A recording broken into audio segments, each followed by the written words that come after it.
Bonjour Nathalie Fabcost. Bonjour Jean-Philippe Denis. Nathalie Fabcost, professeure agrégée des universités, ex-Marseille Université, laboratoire Sergam. Nathalie Fabcost, soft power, j'ai envie de vous dire soft power, voilà, le pouvoir souple. Hein. J'ai l'impression, c'est mon sentiment, qu'on le pense mal le sujet du soft power. En fait, c'est du hard, le soft power. Et j'ai envie de vous entendre sur cette dimension hard, vous qui êtes habitué à creuser précisément comment on donne naissance à et comment tous les enjeux qui se jouent derrière. Alors, je précise tout de suite, je ne travaille pas très profondément sur les questions de culture ni sur les questions de production. J'ai oublié de le dire, mais c'était culture, soft power. Voilà, évidemment. Tout à fait. Hein. Néanmoins, alors, je suis un peu fan de culture, surtout vivante, et comme vous le savez, très fan de toutes les questions d'opération en lien avec la stratégie.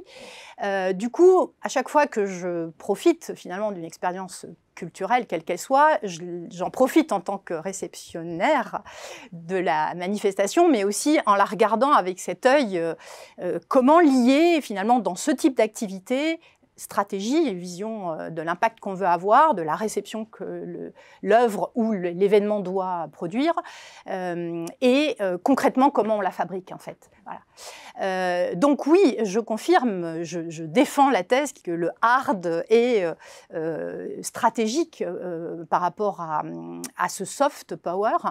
Alors attention, je ne suis pas en train de dire que les gens de l'événementiel ne prennent pas soin de l'exécution, et notamment ne cherche pas une excellence opérationnelle dans l'exécution, que ce soit les festivals musicaux, les grandes expositions de peinture ou autres. Hein, ils font ça très très bien. Au contraire, ils sont parfaitement conscients que c'est central.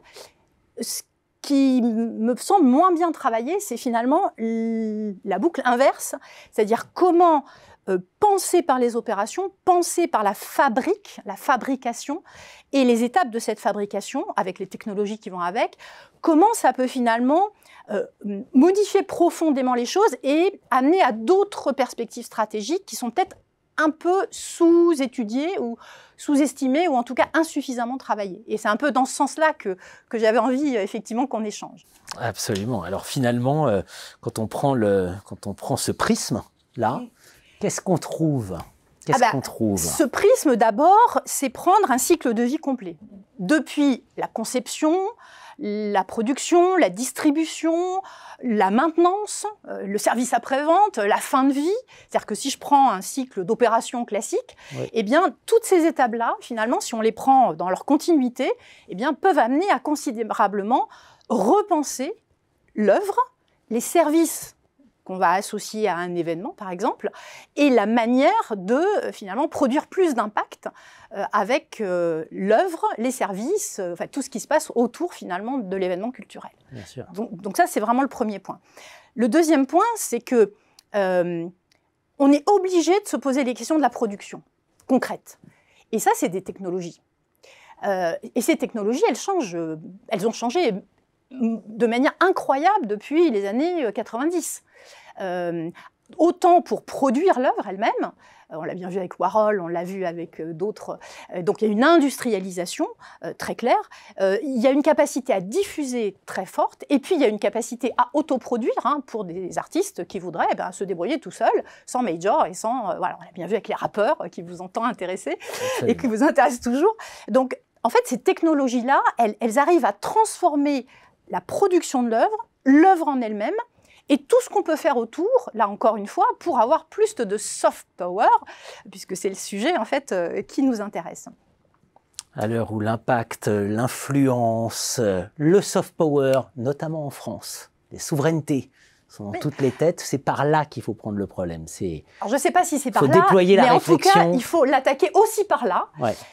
Mais ça pose quand même un certain nombre de sujets, parce que finalement, c'est quoi la frontière entre l'art, le business Bien sûr. Bon, ça pose quand même question. On connaît le sujet avec le Festival de Cannes. Ça pose question avec l'épuisement des artistes. Ça pose question avec qui est créateur, finalement. Comment rémunérer qui doit être rémunéré, pourquoi? Parce que finalement, les frontières s'estompent, y compris avec ces fameuses technologies dont on parle beaucoup. Ça a été un sujet à Hollywood quand même, ces derniers temps. Et du coup, moi, je me dis qu'il y a peut-être aussi à apprendre. comme certains l'ont fait avec le rap par exemple, en stratégie, il y a à apprendre aussi à des manifestations qui sont plus underground, plus déviantes peut-être, mais qui mettent en place des mécanismes tout à fait révolutionnaires dont pourrait peut-être s'inspirer la culture plus classique, on pourrait dire. En tout cas, ça, c'est un sujet que je trouverais assez inspirant. Alors, pour finir, je pense qu'il y a un sujet autour du citoyen, et je voudrais finir là-dessus, parce que en tant que citoyenne, et forte de toute cette réflexion-là, j'avoue que j'ai un petit peu peur de la manipulation qui pourrait se produire. J'ai le souvenir des matraquages radio dans les années 80 qui nous faisaient aimer des choses vers lesquelles on ne serait pas forcément allé.